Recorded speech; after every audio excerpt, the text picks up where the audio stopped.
आप लोगों ने देखा होगा कि भारतीय जनता पार्टी के तरफ से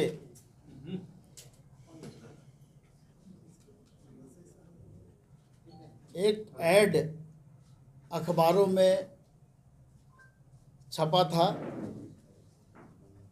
जिसमें लिखा हुआ था कि सहारा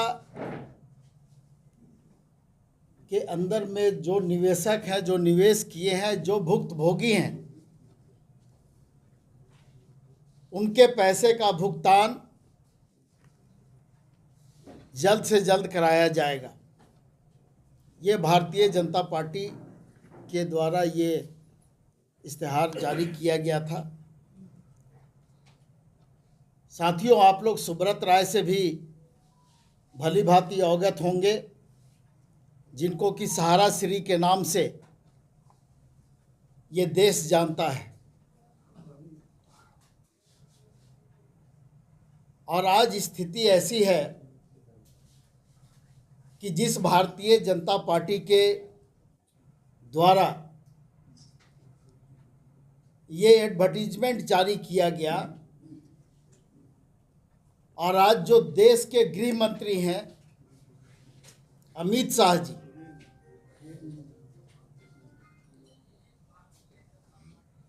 उस मंत्रालय में, या यूं कहें कि उस विभाग का मंत्री स्वयं अमित शाह जी हैं, जिसे सहकारिता विभाग हम लोग कहते हैं। सहकारिता मंत्री के रूप में भी हम लोग अमित शाह जी को जानते हैं। और ये पूरा मामला जो घोटाले का है वो उस विभाग से जुड़ा हुआ है। और आज इस बात को हम लोगों ने इसलिए आपके सामने रखने का काम किया है कि हमारे झारखंड में लगभग 1.5 करोड़ लोग इस सहारा के घोटाले के शिकार हुए हैं। और यहाँ के उन 1.5 करोड़ लोगों का लगभग 20,000 करोड़ रुपया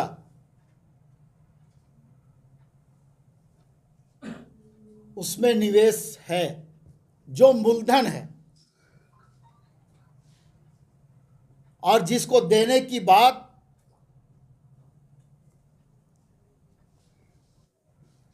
भारतीय जनता पार्टी कर रही है।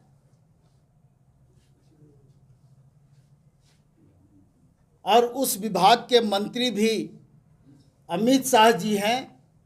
आज अगर उस 20,000 करोड़ रुपये का हम इंटरेस्ट के साथ अगर मूल्यांकन करें तो ये 40,000 करोड़ रुपये से ज़्यादा का राशि है।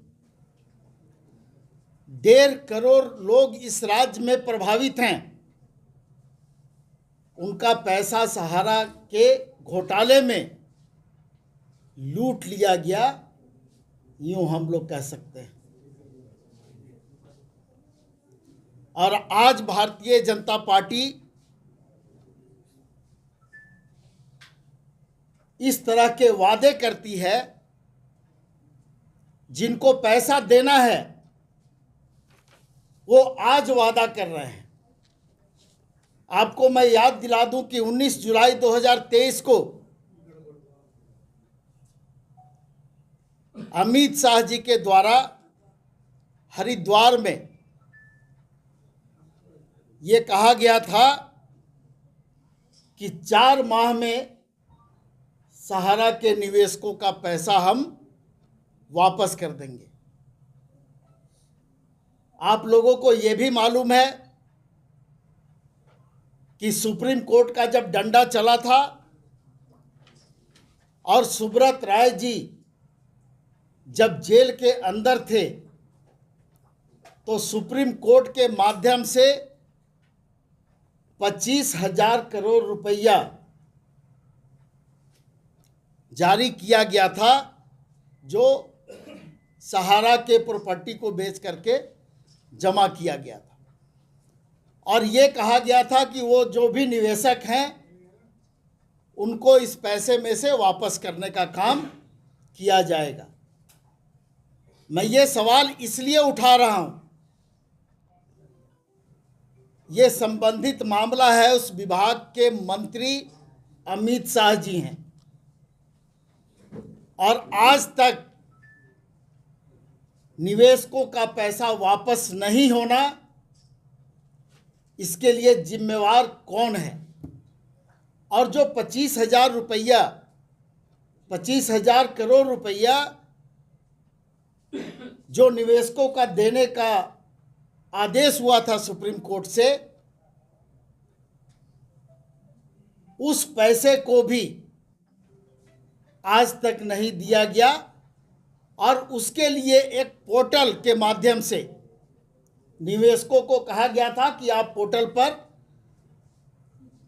आप रजिस्ट्रेशन करा लीजिए और आपका पैसा आ जाएगा, लेकिन उस रजिस्ट्रेशन के नाम पे भी लगभग 99% लोगों का आवेदन खारिज कर दिया गया।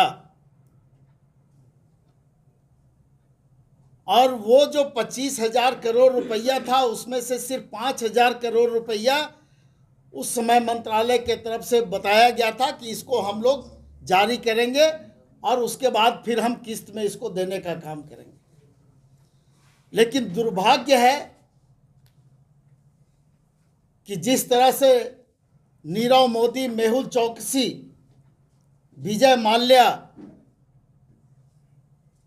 आज देश का पैसा, देश के लोगों का पैसा लेकर के और विदेश भाग गए हैं, उसी तरह से सहारा परिवार के लोग आज विदेशों में हैं और निवेशक आज आत्महत्या करने को मजबूर हैं। सैकड़ों की संख्या में इस राज्य में लोगों ने अपनी जान दी है। किसी ने आत्महत्या कर ली, किसी ने सदमे में अपनी जान दे दी। और बाहर है भारतीय जनता पार्टी, बाहर है विभाग के मंत्री, जिनकी जवाबदेही है लोगों का पैसा वापस करने का। आज वो इस राज्य में आकर के लोगों से वादा कर रहे हैं कि हम ये पैसा दे देंगे। आपने 19 जुलाई 2023 में भी वादा किया था। तो फिर से एक बार इस राज्य में जुमलों की बरसात हो रही है और ये जुमलेबाज लोग हैं। गरीबों के पैसे को किस तरह से डकर लिया जाए, किस तरह से हड़प लिया जाए, ये इनसे बेहतर कोई नहीं जानता है। आज आपको जान करके आश्चर्य होगा, हमारे दाएं बाएं जो लोग बैठे हुए हैं, ये प्रभावित लोग हैं, निवेशक लोग हैं इस राज्य के। ये आपको विस्तार से बताएंगे कि किस तरह से हम लोगों के साथ में ठगी हुई है। कुछ बिंदुओं पर इनका भी हम लोग विचार सुनेंगे, लेकिन मैं झारखंड मुक्ति मोर्चा के तरफ से इस राज्य के निवेशकों को आश्वस्त करना चाहता हूं कि हर स्तर पर आपकी लड़ाई में झारखंड मुक्ति मोर्चा भागीदार होगी, चाहे वो कोर्ट की लड़ाई हो या सरकार से लड़ाई हो। हर स्तर पर हम आपके साथ खड़ा रहेंगे और तब तक खड़ा रहेंगे जब तक आपका पैसा आप लोगों को वापस नहीं मिल जाता है। मैं अनुरोध करूंगा, कुशवाहा जी हमारे बगल में बैठे हुए हैं, मिश्रा जी हमारे बाईं तरफ बैठे हुए हैं, आप लोग दोनों आदमी एकदम संक्षिप्त में